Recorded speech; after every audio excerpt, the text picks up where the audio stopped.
Salut les gars, ça bouge? Le réveil du téléphone réveille Mike et Amanda un beau matin.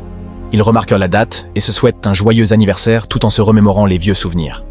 Mike a déjà envie d'être coquin, mais Amanda lui dit de se retenir pour ce soir. Quelques instants plus tard, Amanda enseigne à ses élèves la pollinisation avant que la cloche ne sonne et qu'elle leur dise au revoir pour le week-end. Amanda remarque qu'une fille reste en arrière et parle avec elle pour apprendre. Les autres enfants se moquent d'elle parce qu'elle porte de vieilles chaussures. Elle prend soin de la réconforter et de lui assurer qu'il n'y a rien de mal à posséder de vieilles choses. Après la classe, une collègue demande à Amanda si elle veut prendre un verre, mais elle refuse à cause de ses projets d'anniversaire. Mike surprend Amanda en arrivant à l'école avec des fleurs et en portant de vieux vêtements en daim de sa jeunesse. Le couple quitte la ville et, après un court trajet en voiture, ils arrivent au restaurant où ils se sont mariés. Ils dégustent des hamburgers juteux tout en écoutant une charmante chanteuse. Ensuite, ils lootent une chambre et deviennent coquins. Une fois qu'ils ont terminé, Amanda fait quelques mouvements de jambes qui, soi-disant, devraient aider les nageurs de Mike à la rendre enceinte. Mike veut recommencer, mais Amanda est soudainement prise d'une terrible migraine. Quelque temps plus tard, Amanda dit à Mike qu'ils ont peut-être acheté un berceau trop tôt car elle a eu ses règles. Elle veut le vendre car elle pense qu'elle ne tombera jamais enceinte, étant donné qu'elle a déjà fait quelques fausses couches. Mais Mike lui assure qu'ils en auront besoin bientôt, donc ils vont le garder. Au travail, le contremaître demande à Mike de chercher un certain collègue. Mike trouve Shane dans le bureau, en train de regarder une émission appelée « Crétin désespéré ». C'est une émission de télé-réalité dans laquelle des gens désespérés font tout ce que le public paie pour qu'ils fassent, et cela peut devenir très sombre. En ce moment, un homme est en train de boire sa propre urine à l'écran. Mike trouve cela insensé et dit à Shane de ne pas regarder ça sur l'ordinateur du travail. À l'école, Amanda enseigne aux enfants les panneaux solaires quand, soudainement, elle commence à se sentir étourdie et s'évanouit. Mike reçoit un appel au travail et se précipite immédiatement à l'hôpital où il est dévasté de découvrir qu'Amanda a une tumeur au cerveau et pourrait ne jamais se réveiller. En raison de la taille et de l'emplacement de la tumeur, ils ne peuvent pas la retirer. Mike refuse d'accepter cela, alors le docteur lui parle d'une nouvelle procédure expérimentale qui pourrait aider Amanda, bien qu'elle comporte certains risques.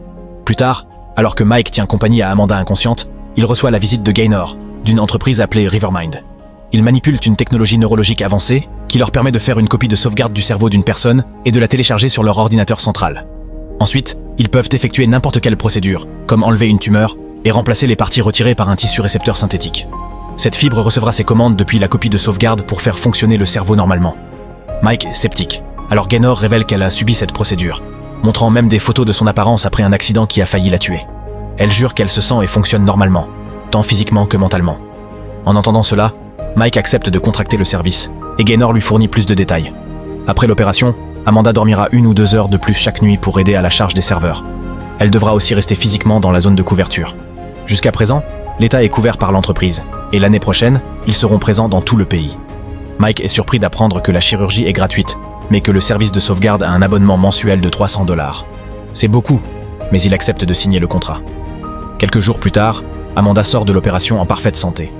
Mike discute avec elle comme si rien ne s'était passé, et les médecins disent qu'elle devrait rentrer chez elle dans 1 semaine. Les infirmières pensent que sa guérison est un miracle, et Mike est d'accord. Le jour où elle quitte enfin l'hôpital, Mike lui parle du service de sauvegarde. Sur le chemin du retour, Amanda est très reconnaissante d'être en vie, mais elle doute qu'il puisse tenir le rythme des paiements mensuels. Mike promet de faire des heures supplémentaires et de réduire certaines dépenses pour que cela fonctionne. Cela signifie qu'ils ne peuvent pas dépenser d'argent pour aller voir son père en Europe, mais de toute façon, Amanda ne peut pas encore voyager là-bas. Comme Amanda est en convalescence, Mike conduit très lentement, ce qui rend les autres conducteurs derrière lui furieux. La vie reprend son cours normal, et Amanda comme Mike retournent à leurs emplois. Cependant, Mike se retrouve à faire de plus en plus d'heures supplémentaires chaque jour pour suivre les factures, et il voit à peine Amanda. Il se réveille bien plus tôt qu'elle et rentre après qu'elle soit déjà couchée.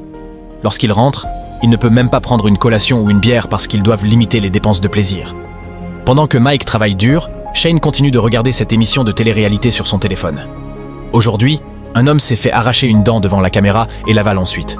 Le temps passe et leur anniversaire approche de nouveau. Mike se souvient bien de la date, mais Amanda oublie de prévoir quelque chose. Il souhaite l'emmener au même restaurant, et Amanda accepte, bien qu'elle ne semble pas très enthousiaste. Pendant le trajet, Amanda remarque que Mike renifle et pense qu'il devrait se reposer, mais il rejette cela sur la fatigue due à son travail. Cela déclenche une dispute sur l'argent et leur situation très serrée, ce qui pousse Amanda à dire qu'il ne devrait pas dépenser pour le restaurant et qu'il pourrait plutôt célébrer à la maison. Mike se fâche parce qu'il s'était promis de toujours célébrer leur anniversaire, et il a aussi besoin de cette pause.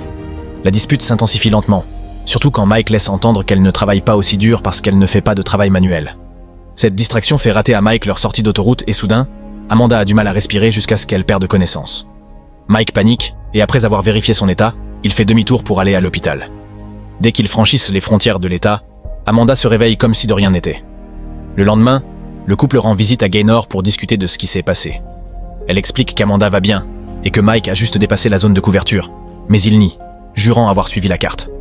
Gaynor précise qu'ils sont en train de mettre à niveau leur tour afin d'offrir un nouveau service d'abonnement avec une couverture étendue. Ces nouvelles tours sont déjà présentes dans la plupart des régions du pays. Donc si le couple veut quitter leur petite ville, ils doivent payer l'abonnement amélioré, qui coûte 800 $. Amanda panique en soulignant qu'ils ne peuvent pas se le permettre, alors Gaynor leur rappelle qu'ils peuvent conserver leur abonnement actuel et rester chez eux. Au fil des jours, Amanda remarque qu'elle dort plus et sent comme un sifflement électronique dans sa tête. En parlant avec Mike au petit déjeuner, Amanda confond les types de café, comme s'ils ne buvaient pas les mêmes qu'habituellement. Plus tard, à l'école, Amanda commence à insérer de la publicité pendant ses cours, mais elle ne s'en rend même pas compte. Les enfants répètent ces choses, pensant qu'elles font partie de la leçon. Après la classe, un élève demande conseil à Amanda pour gérer le divorce de ses parents, et elle lui répond de chercher un accompagnement chrétien, qui est une autre publicité. Ce soir-là, le couple essaie de s'amuser, mais Amanda continue de vouloir vendre des produits pour adultes. Mike interrompt leur moment intime, car l'ambiance est gâchée, et lui demande de quoi elle parle, mais elle ne comprend toujours pas. Lorsqu'ils s'écartent, Amanda lance une nouvelle publicité pour un gel contre les troubles du bas-ventre, et Mike comprend enfin ce qui se passe. Le lendemain, il revoit Gaynor, qui explique que ce sont des messages commerciaux, comme si c'était quelque chose d'évident et de normal. Apparemment, c'est une fonctionnalité qu'ils testent dans le cadre de l'évolution des différents forfaits. Amanda s'emporte et lui demande d'arrêter de les appeler des messages car ce sont des publicités. Mais Gaynor leur répond simplement qu'ils peuvent passer à Rivermind Plus s'ils veulent s'en débarrasser. Malheureusement, ils ne peuvent pas se le permettre, et Amanda appelle l'entreprise une maladie. Plus tard, à l'école, Amanda dit à la fille pauvre de se procurer de meilleures chaussures à cause d'une autre publicité. Ensuite, elle est convoquée par le directeur car des parents se sont plaints qu'Amanda ait conseillé à leur fils de suivre un accompagnement chrétien. Amanda se sent frustrée en réalisant que les publicités apparaissent aussi en classe.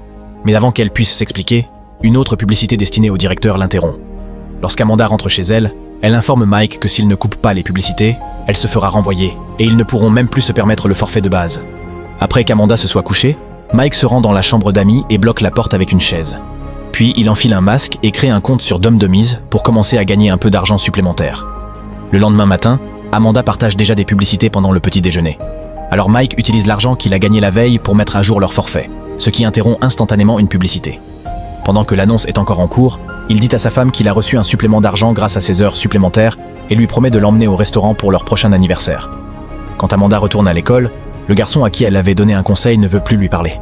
Chaque nuit, Mike continue d'apparaître dans l'émission de télé-réalité, et les spectateurs demandent des choses de plus en plus folles.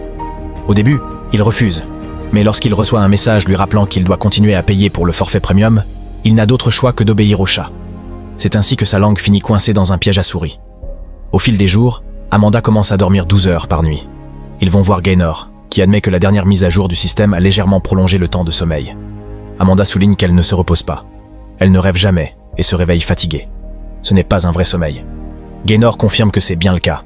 Amanda est simplement placée en mode veille afin que son cerveau puisse être utilisé pour alimenter les serveurs. Si elle était encore sur le forfait classique, elle dormirait 16 heures. La raison de cette extension du mode veille est la création d'un forfait encore plus cher appelé Rivermind Lux. La publicité montre que ce forfait offre des sens améliorés que le patient peut contrôler via une application. Il permet aussi d'emprunter des compétences et des attributs à d'autres utilisateurs de Rivermind. Cela coûte 1000 $ de plus, alors une Amanda frustrée quitte le bureau, mais Mike demande à Gaynor des bons temporaires.